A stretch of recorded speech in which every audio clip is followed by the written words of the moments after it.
जय हिंद कैडेट्स। तो आज हम लोग करने वाले हैं एनसीसी स्पेशल सब्जेक्ट का अगला सेक्शन, जो कि एफसीबीसी रहेगा, field craft and battle craft. तो हम लोग डायरेक्टली चलते हैं field craft and battle craft की तरफ। ओके, सो आप देख सकते हो यहाँ पे एफसीबीसी जो होता है वो field craft and battle craft. FCBC का जो मतलब होता है वो होता है field craft and battle craft. तो फील्ड क्राफ्ट होता क्या है? जैसे कि आपने क्राफ्ट बोल के सुना होगा, क्राफ्टिंग। जब हम लोग किसी चीज़ को बनाते हैं उसे हम लोग क्या कहते हैं? क्राफ्टिंग, क्राफ्ट करना। ठीक है। तो फील्ड क्राफ्ट का मतलब होता है फील्ड का अच्छे से इस्तेमाल करना। ठीक है, अपने लिए अच्छे से इस्तेमाल करना। ठीक है, दुश्मन के ऊपर हमला करने या उससे बचने के लिए। ठीक है, फील्ड का मतलब कोई भी ज़मीनी भूभाग को हम अपने लिए यूज़ कैसे कर सकते हैं, वही हमें यहाँ पे फील्ड क्राफ्ट में सिखाया जाता है। तो आज मैं आपको सिखाने जा रहा हूँ फील्ड क्राफ्ट के बारे में, और नेक्स्ट पार्ट में मैं आपको बैटल क्राफ्ट के बारे में सिखाऊंगा। तो अभी फील्ड क्राफ्ट पे ध्यान देते हैं। तो फील्ड की क्राफ्टिंग करने को हम लोग फील्ड क्राफ्ट बोलते हैं। ठीक है, फील्ड की हम अच्छी तरह से इस्तेमाल करें तो वो हमारा फील्ड क्राफ्ट हो जाता है। फिर next point number 1, description of ground. तो फील्ड क्राफ्ट में हमें क्या सिखाया जाता है कि पॉइंट नंबर 1 होता है डिस्क्रिप्शन ऑफ ग्राउंड। ग्राउंड कैसा है, ठीक है, वो सब हमको सिखाया जाता है फील्ड क्राफ्ट में। फिर हमें क्या सिखाया जाता है? ऑब्जर्वेशन एंड कंसीलमेंट, मतलब देखना और छुपना। मतलब हम अगर कहीं से दिख रहे हैं, ठीक है, ये ऑब्जर्वेशन एंड कंसीलमेंट किसी भी फौजी के लिए सबसे इंपॉर्टेंट चीज़ होता है, सबसे इंपॉर्टेंट स्किल होता है। अगर किसी को ऑब्जर्वेशन एंड कंसीलमेंट नहीं आता तो वो फौजी जल्दी ही शहीद हो जाएगा। ठीक है, क्योंकि आपको छुपना आना चाहिए। ठीक है, किसी किसी नेचुरल कहीं पे भी आपको छुपना आना चाहिए। ठीक है, जो फौजी खुद को अच्छे से छुपा नहीं सकता है तो उसको बहुत ज़्यादा खतरा होता है। नेक्स्ट है थर्ड नंबर पॉइंट, जो कि है जजिंग डिस्टेंस। ठीक है, किसी भी डिस्टेंस को हम लोग क्या करना है? जज करना, जैसे नाम से पता चल रहा है। फोर्थ नंबर पॉइंट है टारगेट्स। टारगेट्स कितने टाइप के होते हैं, ये सब। फिफ्थ नंबर है movements with and without arms. कैसे हम लोग विथ और विदाउट आर्म्स हम लोग मूव कर सकते हैं। तो ये 5 पॉइंट हम लोग अभी पढ़ने वाले हैं, जो कि फील्ड क्राफ्ट का हिस्सा है, 5 टॉपिक। और मेरे हिसाब से ये 5 टॉपिक के अलावा कुछ फील्ड क्राफ्ट में बच नहीं जाएगा। ठीक है, ओके, सो आगे बढ़ते हैं। तो टाइप्स ऑफ ग्राउंड। ठीक है, ग्राउंड कितने टाइप्स के होते हैं? पहला टाइप होता है ब्रोकन ग्राउंड।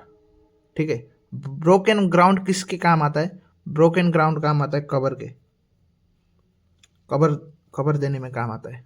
मतलब क्या हुआ, आप मान लो यहाँ पे ऐसे टाइप का कुछ ग्राउंड है, ब्रोकन मतलब टूटा फूटा जमीनी भूभाग। ठीक है, तो ब्रोकन ग्राउंड पे आप यहाँ पे क्या कर सकते हो? छुप सकते हो यहाँ पे, है ना, आप यहाँ पे छुप सकते हो। ये जो ब्रोकन ग्राउंड है, ये ब्रोकन ग्राउंड आपको किससे बचाता है? फ्लैट फ्लैट ट्रैजेक्टरी वेपन से। फ्लैट ट्रैजेक्टरी वेपन से आपको क्या करता है? ब्रोकन ग्राउंड बचाता है। फ्लैट ट्रैजेक्टरी क्या होता है? फ्लैट ट्रैजेक्टरी होता है, जैसे मान लो यहाँ पे एक राइफल है, वहाँ से आपको शूट किया, तो जो ये फ्लैट आता है ना, स्ट्रेट आता है, ये फ्लैट आता है, उसको बोलते हैं फ्लैट ट्रैजेक्टरी। तो आपको क्या करता है, यहाँ से जब फायरिंग होगा तो आप यहाँ से क्या हो जाएगा? बच जाओगे। तो फ्लैट ट्रैजेक्टरी से बचाता है आपका ब्रोकन ग्राउंड। क्लियर?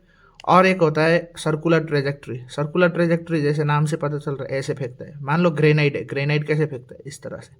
तो ये हो गया सर्कुलर ट्रेजेक्ट्री। तो ब्रोकन ग्राउंड फ्लैट ट्रेजेक्ट्री से बचाता है, पर सर्कुलर ट्रेजेक्ट्री से नहीं।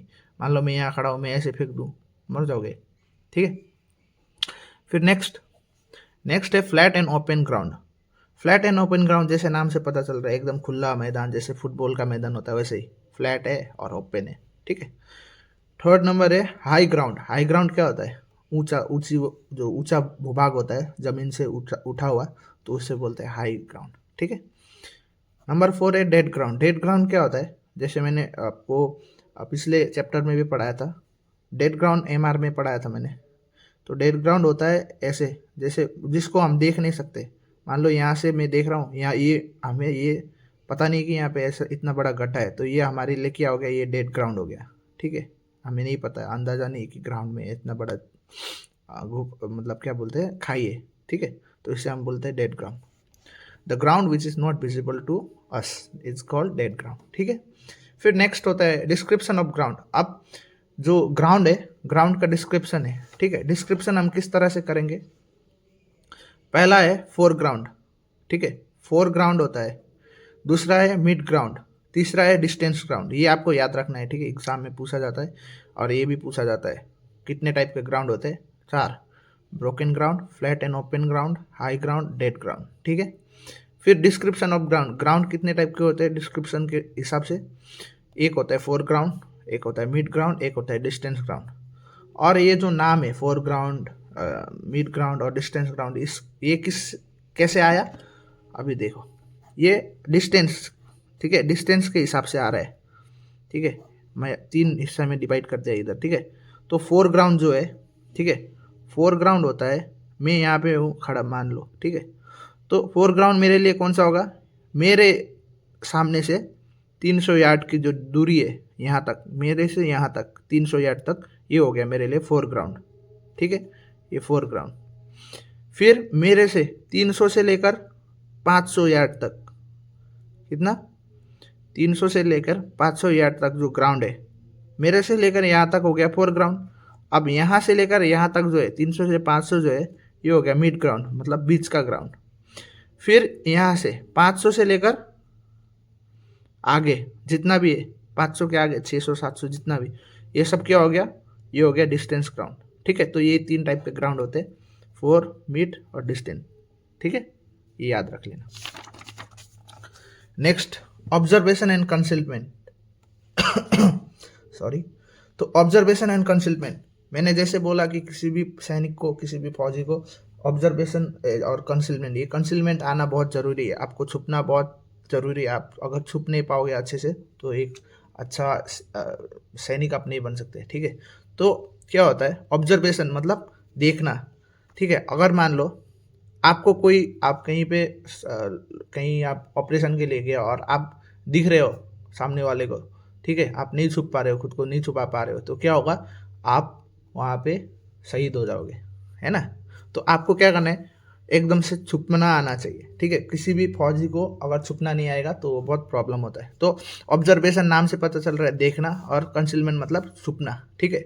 तो क्या होता है पर्सनल कैमोफ्लेज एंड कंसीलमेंट, ठीक है, खुद को छुपाना, कैमोफ्लेज एंड कंसीलमेंट। अब क्या होता है कैमोफ्लेज और क्या होता है कंसीलमेंट। कैमोफ्लेज होता है कि आप कैसे खुद को छुपा सकते हो, कंसीलमेंट और कैमोफ्लेज क्या होता है, कैसे आप खुद को छुपा सकते हो कहीं पे भी, ठीक है। फॉर एग्जाम्पल अभी यहाँ पे मान लो मेरे सामने क्या है, ये वाइट कलर का दीवार है। अगर मैं यहाँ पे वाइट कलर का कपड़ा पहनूंगा तो क्या होगा, मैं नहीं दिखूंगा भी तो मुश्किल से, एकदम झट से नहीं पता चलेगा। पर अगर मैं यहाँ पे एकदम ब्लैक कलर का ऐसे कपड़ा पहन के आऊंगा, ऐसा कुछ दूर से ही दिख जाता है, ठीक है। तो ये भी एक क्या है, कंसीलमेंट होता है, ठीक है, बेसिक है, सबको आता है, ठीक है। तो करेक्ट यूज ऑफ कवर, तो हम लोग जो कवर जो होता है जिसमें हम छुपते हैं उसका यूज कैसे कर सकते हैं, ठीक है। हम लोग करेक्ट यूज कैसे करते हैं कवर का, ठीक है, हम लोग छुपने का जो जगह है उसका कैसे यूज कर सकते हैं। फिर फर्स्ट नंबर देखो, look through the cover not over it. मान लो यहाँ पे एक झाड़ी है, ठीक है, आप इस झाड़ी के अंदर पे हो, ठीक है, आप क्या हो, इस झाड़ी के अंदर छुपे हुए हो, हमको नहीं पता है, ठीक है। Look through the cover not over it, मतलब क्या है इसका, कि आप झाड़ी के बीच से देख लो, ठीक है, यहाँ से आप देख लो, यहाँ पे टारगेट है आपका, ठीक है, यहाँ पे टारगेट है, तो आप झाड़ी के अंदर से देख सकते हो, वो उसमें आप सेफ हो। पर आप मान लो यहाँ से खड़े होके देखोगे मुंडी उठा के, या फिर, ठीक है, यहाँ पे अगर आप खड़े होके देख लिया, वो तो देख लेगा आपको, तो आपको क्या होगा, आपका कंसाइनमेंट क्या हो गया, खराब हो जाएगा, ठीक है। तो आपको क्या करना है, look through the cover not over it, आपको कवर से ही छुप के देखना है, मुंडी निकाल के नहीं देखना है, ठीक है। अवॉइड स्काईलाइन, तो स्काईलाइन को आपको क्या करना है, अवॉइड करना है, ठीक है। आपको जो लाइट्स होते हैं, ठीक है, उससे भी बचना है, ठीक है। जो धूप से आता है लाइट से क्या होगा, जैसे मान लो आपने यहाँ पे बैरेट कैप लगाया है, बैरेट कैप के ऊपर ये आपका बैरेट है, मान लो यहाँ पे ये बैरेट हो गया, यहाँ पे जो आपका चांदी का जैसा जो होता है ना, ये क्या होता है, चमकता है, आपका बेल्ट होता है, बेल्ट का जो मेटल वाला हिस्सा होता है वो चमकता है ना। तो वो सब क्या करता है, आपका कंसीलमेंट पे प्रॉब्लम करता है, ठीक है। Next, in building use wall shadow, तो in building use wall shadow का मतलब क्या है, मान लो यहाँ पे एक बिल्डिंग है, मतलब एक पोल है, दीवार है, तो आप इसके पीछे छुपे हुए हो, ठीक है। मान लो आपका वॉल शेडो, वॉल का जो शेडो है इस तरफ है, मतलब सन इधर है, तो आप इधर छुपे हुए, तो आपका शेडो भी दिखेगा ना इधर, है ना। और दुश्मन अगर यहाँ पे है, आपको तो वो डायरेक्टली नहीं देख पा रहा है, पर आपका शेडो को देख पा रहा है, तो आपको क्या करना है, वॉल का शेडो को भी यूज करना है, ठीक है। Use rough dark and irregular background. अभी इसका मतलब क्या होता है, अभी थोड़ा सा साइंस की तरफ चलते हैं। जैसे मान लो मिरर है, जो सिंपल मिरर होता है उस पर क्या होता है, अगर आपका लाइट आता है तो रिफ्लेक्ट हो जाता है कि नहीं है ना। तो अगर आपका जितना प्लेन सरफेस होगा उतना आपको देखने का चांसेस हो जाएगा वो लोग का, ठीक है। तो आपको क्या करना है, मान लो कहीं पे बहुत उबड़ खाबड़ सा जमीन है जहाँ पे आपका शेडो भी नहीं दिख रहा है, ठीक है। अगर प्लेन जगह पे शेडो देखो, जैसे ये देखो पेन का शेडो देख लो, दिख रहा है ना। पर यहीं पे अगर मान लो कि ये मान लो यहाँ पे आप देख लो व्हाइट पेपर है, व्हाइट पेपर है ना, व्हाइट बैकग्राउंड पे मैं यहाँ खड़ा हूँ, तो पेन का शेडो आपको दिख रहा है ना ये, ठीक है। मान लो मैंने अभी इसके जगह पे ही कुछ डार्क, ठीक है, डार्क बैकग्राउंड ले लिया, मान लो ये डार्क, तो यहाँ पे अगर मैं रखूँगा तो पेन का शेडो दिख रहा है, नहीं दिख रहा है ना। पेन का शेडो नहीं दिख रहा है, पर अगर व्हाइट में रखूँगा तो पेन का शेडो दिखेगा, दिख रहा है ना, अभी दिख रहा है, नहीं दिख रहा है ना, नहीं दिख रहा है। तो ऐसे करके क्या होता है, आप क्या करोगे, कंसीलमेंट आप ले सकते हो, ओके। फिर है नेक्स्ट अवॉइड रेगुलर स्पेसिंग। तो रेगुलर स्पेसिंग का मतलब क्या है, आप मान लो आप फौज से हो, आप ऐसे करके छुप रहे हो एक साथ एक जगह पे, अगर एक बंदा भी दिख गया ना तो सभी कोई देख लेगा। तो आपको रेगुलर नहीं छुपना, आपको एक इधर इधर इधर ऐसे करके छुपना होता है, ठीक है। Next, factors that makes object visible. It is a very important topic, बहुत इंपॉर्टेंट है। ये क्या होता है कि क्या क्या कारण है जिससे कि आप दुश्मन की नज़र में आ जाओगे, ठीक है। तो पहला होता है स्पेस, ओ सॉरी शेप। शेप मतलब क्या होता है, मान लो कि आप छुपे हो वॉल के पीछे, वॉल है स्ट्रेट, ठीक है, और आप हो इतने मोटे, मान लो, ठीक है, तो आप क्या हो जाएगा, दिख जाएगा आपको, वॉल भी चौड़ा चाहिए होगा, है ना। तो ये होता है शेप, ठीक है, किस शेप में आप छुप रहे हो। फिर नेक्स्ट रहता है क्या है, शेडो। शेडो मतलब मान लो आप इधर वॉल के पीछे खड़े हो, दुश्मन इधर है, आपको तो नहीं देख पा रहा है, पर आपका जो शेडो है, आपका शेडो इधर गिर रहा है, तो वो आपका शेडो देख के आपको, आप इधर है बोल के वो लोग पकड़ लेगा, ठीक। तो फिर जो तीसरा है सैल्यूट। सैल्यूट जो होता है वो आपकी चलती हुई परछाई है। मान लो आप चल रहे हो यहाँ से, ठीक है, तो चलते हुए आपका जो, आप तो छुपे छुपे हुए हो ना, पर आपका जो परछाई है वो तो हिल रहा है ना, तो वो जो हिलता है तो दूर से दिख जाता है, तो वो सैल्यूट होता है, ठीक है। नेक्स्ट होता है सरफेस। जैसे मैंने बोला, अगर वाइट पे देखो दिख रहा है ना, इसका जो शेडो है पेन का, दिख रहा है ना, और इरेगुलर या डार्क जगह पे करूँगा तो पेन का शेडो नहीं दिखेगा, दिख रहा है नहीं, ठीक है। तो ये सरफेस हो गया। स्पेसिंग मैंने जैसे बोला, एक साथ नहीं खड़ा रहना, इधर इधर इधर इधर, ठीक है। नेक्स्ट मूवमेंट, आपको जब कंसीलमेंट ले रहे हो, आप छुप रहे हो, तो आपको ज़्यादा नहीं हिलना है, ठीक है।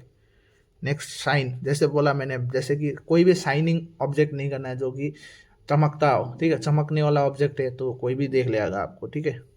नेक्स्ट है पोजीशन, किस पोजीशन में आप छुपे हुए हो, ठीक है। मान लो इधर पे छोटा सा वो है, आप खड़े हो जा रहे हो, खड़े होगे तो नहीं दिख जाओगे, आराम से दिख जाओगे, तो यहाँ पे आपको लाइंग पोजीशन करना है, तो ये सब। नेक्स्ट है कॉन्ट्रास्ट, ठीक है। मान लो इधर ब्लैक वाइट कलर का ये है, अब यहाँ पे मैंने पूरा ब्लैक कपड़ा पहना हुआ है, तो मेरे को दूर से ही दिख जाऊंगा, ठीक है, वही। नेक्स्ट है नॉइज साउंड एंड एक्टिविटी। आपको वहाँ पे कोई आवाज़ नहीं करना है, कुछ साउंड नहीं करना है, कोई हरकत नहीं करना है, ठीक है। आप मरे हुए जैसे एकदम पड़े रहोगे वहाँ पे, ठीक है। फिर नेक्स्ट है जजिंग डिस्टेंस। तो जजिंग डिस्टेंस ये भी बहुत इंपॉर्टेंट है। जजिंग डिस्टेंस में मान लो कैसे होता है, जैसे यूनिट ऑफ मेजरमेंट तो ईजी है। मान लो यहाँ पे मैंने बोला 100 यार्ड, ठीक है, 100 यार्ड है, ऐसे करके यूनिट क्या होता है, एक मेजर करता है, ठीक है। मान लो 100 यार्ड का डिस्टेंस है, 200 यार्ड का डिस्टेंस है, ये सब हो गया यूनिट ऑफ मेजरमेंट, ठीक है। जजिंग डिस्टेंस कितने टाइप के मेथड से हम लोग जज डिस्टेंस को जज कर सकते हैं। पहला है unit of measure, second appearance method, third section average method, fourth key range method, fifth halving method, sixth bracketing method. तो फर्स्ट होगा unit of measurement, measure method 100 yard तक, जैसे मान लो 100 यार्ड, 200 यार्ड, 300 यार्ड, हम लोग यूनिट क्या करेंगे, एक यूनिट देके मेजरमेंट कर देंगे, ठीक है। दूसरा है अपेरेंस मेथड। अब इसको बोलते हैं दिखाई का तरीका, ठीक है। अपेरेंस मेथड में हम क्या करेंगे, 200 यार्ड, मान लो 200 यार्ड यहाँ से मैं खड़ा हूँ, मैं ए पॉइंट पे खड़ा हूँ और मैं इधर देख रहा हूँ, तो मैं देख रहा हूँ कि 200 यार्ड तक जो आदमी होता है उसका क्या होगा, विजिबल बॉडी पार्ट क्या होगा, विजिबल होगा, आप उसका पूरा शरीर, पूरा पार्ट आप देख सकते हो, ठीक है, 200 यार्ड तक। फिर 250 यार्ड तक अगर कोई आदमी आपसे 250 यार्ड में दूर होगा तो क्या होगा, आपको लगेगा आदमी थोड़ा सा क्या है, झुका हुआ है, ठीक है, झुका हुआ दिखेगा आदमी। फिर 300 यार्ड से आप देखोगे तो क्या होगा, उसका फेस दिखना बंद हो जाएगा, उसका फेस क्या होगा, ब्लर हो जाएगा, ठीक है। फिर अगर 400 यार्ड से देखोगे तो उसका क्या होगा, आप नहीं डिफरेंस कर सकते, ठीक है, डिफिकल्ट होगा आपको आपका बॉडी पार्ट बताना, ठीक है, क्या है क्या नहीं है। फिर आप अगर 500 यार्ड से देखोगे तो टैप बॉडी दिखेगा, ठीक है, आपको लगे इतना छोटा सा शरीर है, मतलब ऐसा लग जाएगा, ठीक है। 600 यार्ड से अगर देखोगे तो क्या दिखेगा, हेड एज अ डॉट, आपको दूर से देखोगे ना 600 यार्ड से तो आपको उसका जो सर होता है ऐसा डॉट जैसा दिखेगा, ठीक है, 600 यार्ड से देखने पे। तो ये अपेरेंस मेथड है, इतना ही है। मान लो मैं यहाँ पे खड़ा हूँ, मैंने आपको बोला वो जो आदमी खड़ा है कितना दूर में है, तो आप देखोगे कि उसका बस आ, सब कुछ दिख रहा है पर उसका चेहरा नहीं दिख रहा है, तो आप बोलोगे 300 यार्ड में है, इस तरह से, ठीक है। नेक्स्ट है section average method. Section average method में क्या होता है, एक सेक्शन में 10 लोग होते हैं, ठीक है। मान लो मान लो मैंने बोला उस पर क्या होता है, जैसे कि 1 2 3 4 5 6 7 8 9 10, 10 लोग क्या बोलते हैं, कोई एक टारगेट, एक चीज़ देख लिया, बोलेगा उसका एक मतलब एस्टिमेट करेगा, बोलेगा, एक बोल रहा है कि 400 मीटर है, कोई बोल रहा है 100 मीटर है, कोई बोल रहा है 200 300 400 600 800, ऐसे बोल के 10 लोग बोला। उसका क्या करेगा, उन 10 का जो 10 ने जो बोला उसका क्या करेगा, एवरेज निकालेगा, ठीक है। जो एवरेज निकलेगा एक सेक्शन का, जो 10 लोगों का जो जज किया उन्होंने डिस्टेंस, उसका जो एवरेज निकलेगा उसी को बोलते हैं सेक्शन एवरेज मेथड, ठीक है। नेक्स्ट की रेंज मेथड। की रेंज मेथड में क्या होता है, ये आर से जो है, मैंने कैसे याद रखा था, आर फॉर रेफरेंस, ठीक है, रेफरेंस होता है आर का मतलब की रेंज मेथड, मतलब की रेंज मतलब आर्क से मतलब रेफरेंस मतलब किसी चीज का रेफरेंस लेके आप क्या करोगे, आगे आगे चलोगे। मान लो पोल जो होता है, इलेक्ट्रिक पोल, एक पोल और दूसरे पोल के बीच में जो डिस्टेंस होता है वो हमेशा क्या होता है, 100 मीटर का, ठीक है। तो ऐसे करके मान लो यहाँ पे माइलस्टोन लगा, एक माइलस्टोन से दूसरा माइलस्टोन कितना होगा, 1 माइल का होगा, है ना। तो ये हो गया की रेंज मतलब जिसका डिस्टेंस हमको पहले से ही पता रहता है कि इसमें इतना ही होगा, ठीक है। मान लो मैं यहाँ खड़ा हूँ, मेरा एक एनिमी है, वो इधर खड़ा है, दूसरा पोल तक, थर्ड पोल तक यहाँ पे खड़ा है, तो मैं क्या बोलूँगा, मेरा और उसका बीच में डिस्टेंस कितना है, 100 मीटर 200 मीटर 200 मीटर, ठीक है। तो ये हो गया की रेंज मेथड। फिर होता है हाल्विंग मेथड। हाल्विंग मेथड में हम लोग क्या करते हैं, हाल्विंग मेथड में हम लोग करते हैं कि मान लो यहाँ पे मैं खड़ा हूँ, ठीक है, खड़ा होके मैंने बोला कैसे, जैसे कि यहाँ पे मैं खड़ा हूँ और यहाँ पे देखा मैंने, ठीक है, तो मैं सोचूंगा इसका कितना डिस्टेंस होगा, तो मैं तो पता नहीं कर पाऊंगा ना, वो ऑब्जेक्ट बहुत दूर है तो नहीं पता कर पाऊंगा कितना डिस्टेंस है। तो मैं क्या करूंगा, उसका और मेरे बीच में एक पॉइंट सोचूंगा, ये आधा पॉइंट, तो मैं सोचूंगा इसका डिस्टेंस कितना है। मान लो मैंने सोचा 100, मतलब मान लो 1 किलोमीटर है, ठीक है। तो मैं क्या करूँगा, पहले वो बीच वाला एक ग्राउंड को लूँगा जहाँ पे मैं मान लो यहाँ से खड़ा हूँ, वो मेरे को दिख ही नहीं रहा है, ठीक है। तो मैं क्या करूँगा, सोचूंगा मेरे और उसके बीच में कोई एक इमेजिनरी एक मीट पॉइंट है, तो मैं क्या करूँगा, यहाँ से सोचूंगा कि ये मीट पॉइंट और मेरे बीच में कितना डिस्टेंस होगा। तो मान लो मैंने अगर बोला 100 मीटर, तो उसका कितना होगा, 100 + 100 200 मीटर। तो ऐसे करके हम लोग क्या कर देंगे, हार्विंग मेथड यूज़ करेंगे। हार्विंग मतलब आधा करना, हाफ करना, ठीक है। 6 नंबर है ब्रैकेटिंग मेथड। ब्रैकेटिंग मेथड में क्या होता है, मान लो मैं यहाँ पे हूँ, ठीक है, मैं कुछ चीज़ को देख रहा हूँ, ठीक है। तो मैं यहाँ पे एक ऑब्जेक्ट है, ठीक है, यहाँ से एक ऑब्जेक्ट देख रहा हूँ, तो मैं क्या करूँगा, एक एस्टिमेट करूँगा मैक्सिमम कितना हो सकता है इसका डिस्टेंस, ठीक है। मान लो मैक्सिमम कितना कितना होगा, ठीक है, ज़्यादा से ज़्यादा कितना हो सकता है, ऊपर लिखा। फिर मैं सोचूंगा उससे मिनिमम कितना हो सकता है इसका डिस्टेंस, ठीक है। मान लो मैक्सिमम मैंने बोला 100 यार्ड, 100 यार्ड से ज़्यादा नहीं होगा, सोच लिया ऑब्जेक्ट, ठीक है। तो मिनिमम मैं सोचूंगा फिर कम से कम कितना होगा, ज़्यादा से ज़्यादा तो 100 यार्ड होगा इसका और इसका डिस्टेंस, कम से कम मिनिमम कितना होगा, ठीक है। तो मिनिमम मान लो 50 यार्ड बोला मैंने, तो मिनिमम 50 यार्ड और मैक्सिमम 100 यार्ड, तो इसका जो एवरेज निकलेगा वो कितना आएगा, 75 यार्ड का, 750 यार्ड का, ठीक है, 75 यार्ड का आएगा, ठीक है। तो इसे बोलते हैं ब्रैकेटिंग मेथड, ठीक है। मैक्सिमम लेना है, मिनिमम लेना है और उसका एवरेज निकालना है, वो हो गया ब्रैकेटिंग मेथड। ये जो जितने मेथड है ये बहुत इंपॉर्टेंट है, एग्जाम में आते हैं। नेक्स्ट है ओवर एस्टिमेटेड डिस्टेंस। तो हम लोग डिस्टेंस को, कोई भी डिस्टेंस को हम लोग ओवर एस्टिमेट कब करते हैं, ठीक है। ये मेरा एग्जाम में आया था सीखा, तो आप लोग भी थोड़े ध्यान से पढ़ लेना। तो हम लोग किसी भी डिस्टेंस को, मतलब कोई दूरी है उसको हम लोग कब ओवर एस्टिमेट कर देते हैं, हम कब उसको ज़्यादा, उस डिस्टेंस को ज़्यादा सोच लेते हैं, ठीक है। तो यहाँ पे लिखा हुआ है, ये मैं पढ़ के बता दूंगा तो आप खुद से इसको याद रख लेना। जब लाइट क्या होगा, बैड मतलब लाइट खराब होगा, ज़्यादा साफ नहीं दिख रहा होगा, तो हम लोग क्या करते हैं, ओवर एस्टिमेट कर देता है डिस्टेंस, ज़्यादा सोच लेता है, ठीक है। और दूसरा है the sun is in observer's eye, ठीक है, सॉरी, ऑब्जर्वर्स आइज। जब सन जो होगा आँख में आएगा, मैं देख रहा हूँ मेरा आँख में जब सूरज का किरण लगेगा तो मैं किसी भी डिस्टेंस को दूर लगेगा मेरे को, ठीक है। 3 है object is small in relation to surrounding. मान लो यहाँ पे बड़ा बिल्डिंग है, मैं यहाँ पे खड़ा हूँ और तुम मुझे देख रहे हो, तो मैं छोटा हूँ ना मेरा सराउंडिंग से, मेरा जो साइड में जितने भी बड़े बड़े पेड़ है, बड़े बड़े बिल्डिंग में छोटा हूँ, तो भी तुमको क्या लगेगा, डिस्टेंस ज़्यादा लगेगा। दूसरा लुकिंग थ्रू नैरो लाइन। जब आप नैरो लाइन से देखोगे तो आपको डिस्टेंस दूर लगेगा। लाइंग डाउन, अगर आप सो के देख रहे हो तब भी आपको डिस्टेंस क्या है, दूर लगेगा, ठीक है। तो अंडर एस्टिमेट डिस्टेंस, कब हम लोग कम सोचते हैं, डिस्टेंस की कम, डिस्टेंस क्या है, कम है बोल के सोचते हैं, ठीक है। जब लाइट क्या होगा, ब्राइट, बहुत तेज लाइट होता है, तब भी डिस्टेंस को हम लोग कम सोच लेते हैं। Object is large in relation to surrounding. जब जो ऑब्जेक्ट होता है वो सराउंडिंग से क्या होता है, बड़ा होता है, ठीक है। Third sun behind the object, ठीक है। जब यहाँ पे कोई ऑब्जेक्ट है उसके पीछे में क्या है, सूरज है, सूरज का लाइट के कारण वो भी बड़ा दिखता है ये ऑब्जेक्ट, ठीक है। Some distance ground between object and observer, ठीक है। कोई डेड ग्राउंड होगा, अगर मान लो some dead ground between object and observer. मान लो मैं यहाँ पे खड़ा हूँ और यहाँ पे डेड ग्राउंड है और यहाँ पे ऑब्जर्वर है, तो मैं क्या करूँगा, उस टाइम में भी अंडर एस्टिमेट करूँगा, ठीक है। Next looking up hill.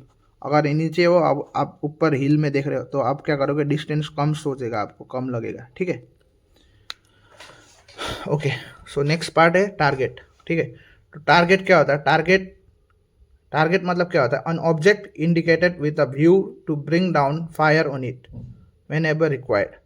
मतलब क्या है कि ये कोई एक ऑब्जेक्ट है, ठीक है, जिसको हम लोग इंडिकेट करके रखते हैं आँख के सामने, और कभी भी हम लोग जब चाहे तब हम लोग उसको, जब ज़रूरत हो तब हम फायर कर सके, वो हमारा टारगेट रहता है, ठीक है। Method of indicating easy targets, ठीक है। तो हम लोग क्या कर सकते हैं, कैसे करके इंडिकेट कर सकते हैं, ठीक है।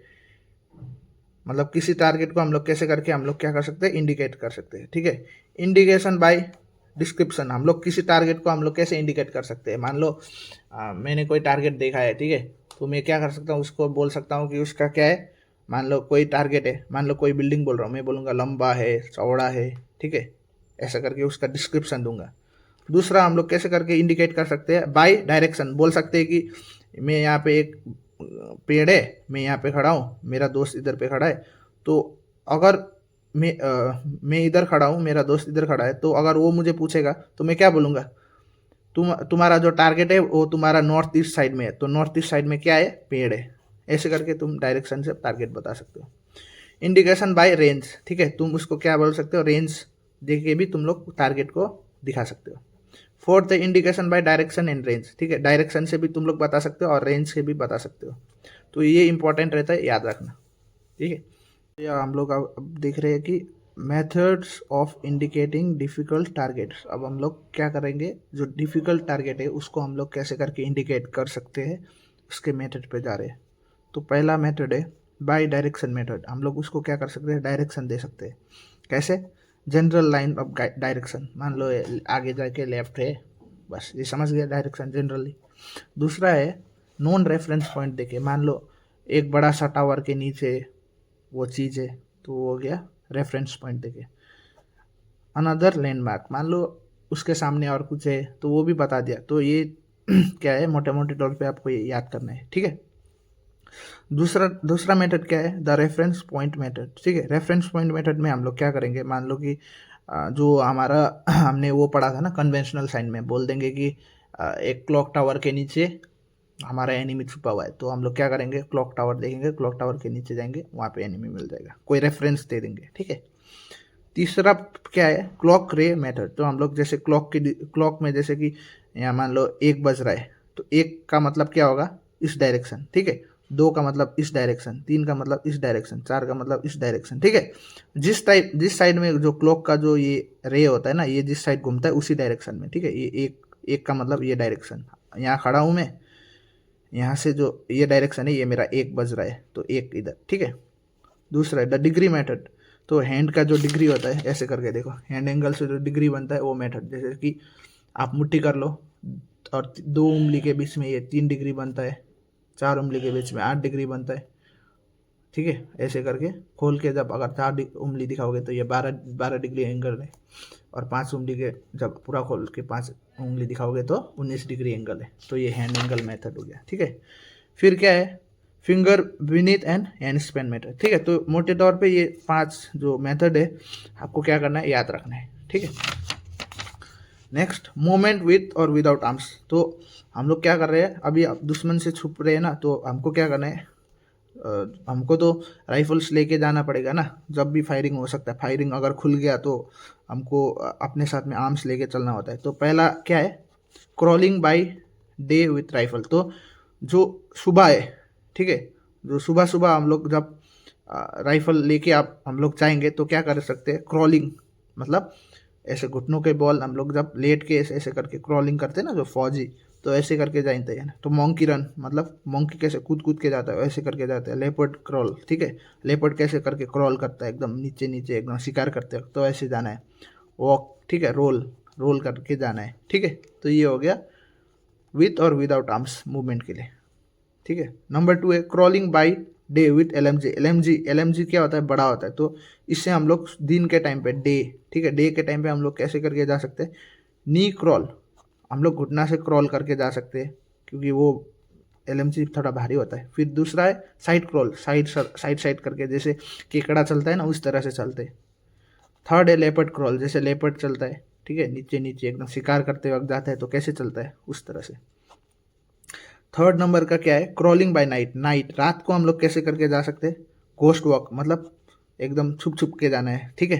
कैट वॉक, कैट कैसे चलता है, एकदम शांति से चलता है ना, उसी तरह से कैट वॉक करना है, ठीक है। किटन क्रॉल, ठीक है। ऐसे ये सब क्या है, आपका मेथड है, ये याद रख लेना।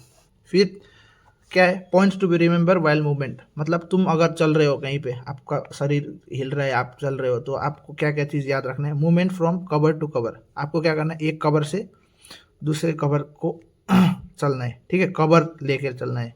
मतलब मान लो यहाँ पे पेड़ है, यहाँ पे पेड़ है, तो आपको क्या करना है, पेड़ से पेड़ तक जाना है, ठीक है, इधर नहीं कि इधर ही खड़े हो गए, कवर में चलना है।